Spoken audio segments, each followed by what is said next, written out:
Hello and welcome to New Filmmakers Los Angeles in partnership with Movie Maker magazine. My name is Danny DeLillo. We're here at Emerson College, Hollywood, and I'm here with Nicole, our wonderful NFMLA alumnus, with her second film, A Place in the Field. Let's take a look at the clip. Promise me. When we get home, hop in a car and just drive. Yeah, I promise. We start out east, we can hit Hershey, Pennsylvania. That's the place?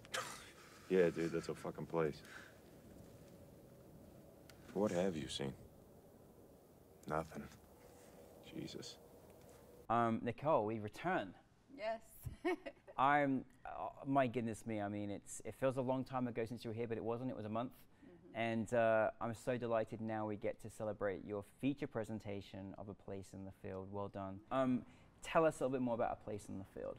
Okay, so A Place in the Field is about a veteran named Gio who receives a letter in a friend's ashes who has committed suicide, asking him to go on the road trip that he promised that they would go on together. So he goes off on this road trip through the American Southwest and finds some healing, makes some good friendships along the way, and just fulfills the promise to his friend. I mean, I love this story, and I love that you made and directed this story as well. I mean, it's such an important one for so many different reasons. Where did the inspiration come behind making this particular project? So I'm a part of a collective.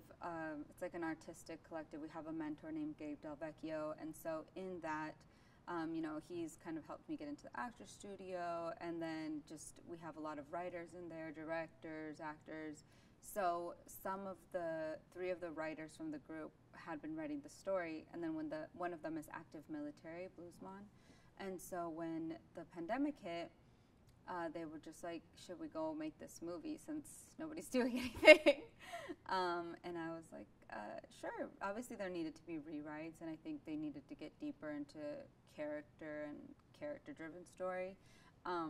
But we did what we can under the circumstances and kind of rewrote to what was available to us. Sometimes we would write scenes the day before based off the location that we found or what the story needed. So it was very collaborative process, and that's how it came about.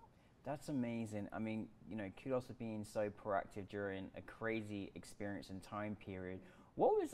Listen, making a film anyway, but certainly during like a certain time, traveling down to New Mexico, making this film, was it quite exciting, the adrenaline's behind putting this feature on, or kind of daunting, or a bit of both? I mean, everything, and it was very scary, obviously, because everyone had been locked in their houses for like 3 or 4 months. This was August of 2020, so maybe even longer. People had been, stuck at home. And my aunt actually passed away from COVID, I think like 4 days before we went out. Oh my goodness. So that made it really scary. But we said as a team, like, we're going to honor my tia Carmen, and we're going to go out and make this movie and try to be as safe as possible. We were so careful with everything. It was the time where everyone was wiping down groceries. So so like we went out to buy groceries, would wipe them down before we made food for everyone. So it was a really scary time, but it was also very beautiful because we all got to quarantine together, and so we had really great conversations. Got to hear a lot of self-reflection of what was going through people's minds, at home alone. And I think a lot of people just hadn't really been communicating. So, yeah, it was nice. I think as well, like, just, the fact that you made this, during that time, quarantine together, like that camaraderie you have as a cast and as a crew. But then, how liberating, because this was such a picturesque movie as well, like in the open air. Was it quite magical, like filming in this beautiful nature, especially with it all been locked up inside as well? Well, we did that on purpose because we didn't want to be indoors. So most of the locations are exteriors, and we camped together. We were in the RV that's in the movie. Everyone set up a tent, like in the Grand Canyon, but also at this other Abiquiu, New Mexico. Oh wow. So it was definitely get on the ground and get dirty and not Yeah. shower kind of make you Yeah. movie. Yeah, no, of course. How long was the shoot? It was around 28 days. Wow. I don't know if you noticed, but we really only had one light. And so No, we I had to didn't. shoot in the mornings and in the evenings to get the most beautiful light. And we avoided shooting from like 12 to 4:30ish. So the crew had that time off pretty much every day, unless we were traveling or driving to a different location. And yeah, we just really didn't have many lights. We had one light that was donated by Ari. They were really great. So yeah, that was fun. I mean, Nicole, I'm just so happy you just made this film on so many different levels. Firstly, for your own, personal growth with your great team that you had, because I think that's what a great experience you all shared together. But secondly, just obviously concerning veterans, but also mental health as well. And I think the wonderful thing about this central character was that the subtlety to his loss and also his emotions was so effective to see on there. Like, you haven't always got to be openly emotional to not be feeling something, and that was so poignant in how the movie displayed. What was your feelings kind of taking on this story? Obviously it's about a veteran and his loss, but also mental health, and how did you work as a director with that? I have a lot, like I said, I wanted to break into the story in a way that was personal to me. Yeah. I'm not a veteran, but I have suffered a lot of PTSD from sexual abuse, and so for me that was my way into how to relate to the story. I also spoke to a really good friend of mine, Daniel Egbert, who's a veteran, and we always him and I really connected, and we felt like our experiences had been very similar, even though they've been so different. So I counted on him to tell me what was authentic. There's a lot of walking in the film, like the veterans walking, and so we asked veterans, like, what is overrated in the veteran films. They're like, well, most of the time, about 80 to 90% of the time, we're walking and just like shooting the shit and making fun of each other. And so we decided to honor that, and obviously we could do that within our budget. And it's something that we hadn't seen before, so that was one of the big discoveries that I made. And then the story, if you watch the movie, but there's a story about the little girl that was also part true. They said that they would the veterans love to go into cantaloupe fields, and that they would see a lot of is it IED? Yeah, IEDs there. So like all those things are things we had conversations and to make it as authentic as possible. Yeah. And yeah, that was my way, and just doing research and kind of going by what I experienced. And we did have one scene that didn't make. We had a lot of scenes that didn't make into the movie, but there's one particular one where the actor actually did let out all the emotions, and it just didn't feel right. To me, it didn't feel right. It felt like too melodramatic for our film. So we were just like, no, we're just going to keep this character. And I do think that Don, who's the lead actor, has a lot he's carrying inside, and you can see it through his eyes. Yeah. And it's not necessary to show like him crying or yelling or acting out in some way, Yeah, I thought that was it was a wonderful take on that, because as I say, everyone's got different ways of expressing themselves. Doesn't mean they're not feeling, but he carried so much in his eyes and what he was going through, and every experience he was encountering, new people he was meeting, and it really did come across really well. What was it like for you, because you did fantastic too, what was it like for you being in front and behind, and that experience for you? Oh, I mean, my part was so small. I know, but it was still in it. It's good to be. Are you going to do it in every movie now? You're going to have a little part in movies? I don't want to. I don't want to. No, there was just no one else. Oh, you just it dropped was a pandemic. You're like, there was no actors. There was nobody.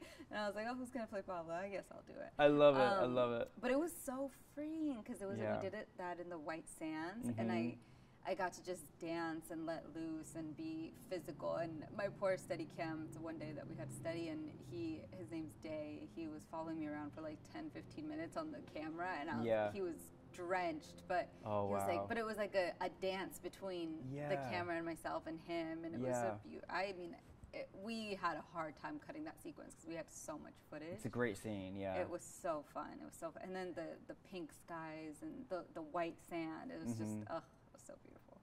And, you touched upon earlier about, I think taking off from our own personal experience of things that, we've individually experienced, and then you know, what's so beautiful about film is there's people, we can see people's stories and we can be educated, and then we can't help but look at our own, maybe ourselves, and relate to this story. And I think mental health and things we've experienced is universal. And like, so having made the film, like, you know, kind of what did you kind of hope for the film? What were you looking? I mean, you made this during a pandemic, you all muscled together. Like, what was the outcome you were hoping to receive from this film? Honestly, the only thing that I cared about was that it would reach veterans and hopefully show them that they are seen and maybe just prevent a suicide. Yeah. That's honestly the only thing, the only goal that we had going into the film. Wow. Never did we imagine that it would get distribution. Like, we just didn't imagine that it would start reaching where it did, because it was everyone's first feature. Wow, really? The entire crew was the first feature, yeah. My God, look at so you we were go. all learning. What? Yeah. I mean, Nicole, how does that, listen, when you go back to that period in those 28 days and, you know, you're changing script for the next scene or whatever, or you're adapting things, you move along, you're making this film during a life-changing worldly experience, and then, sorry guys, and then down the line, you know, you get your film, it's now gonna go out there. How is that feeling for you, Nicole? Like, what does that feel like? Does it feel good? I don't really know. I don't know. I'm still kind of numb to, it's so much work. You know, we can't just, so I think once I'm done and fully delivered, then I'll be like, wow, you know. I am just really honored and grateful that people are resonating with it. I'm so grateful that the veteran community is responding to it, because it's scary, you know. You don't want to, like, burn bridges or, you know, but all the veterans that have seen it have come up and said that the mushroom sequence is one of the most healing experiences that they've seen, and that it's like portraying psychedelics as a positive. Yeah. They haven't seen that before, and so that makes me feel good. And yeah, I'm just really grateful that they're responding. And like I said, it's we made it for them, and if it can prevent anyone's suicide, that to me is amazing. Well, rightly so, Nicole. I think, you know, there's, you know, from your film last month with us again, and this film and many more projects as well. What are you hoping for in the next chapter of your career?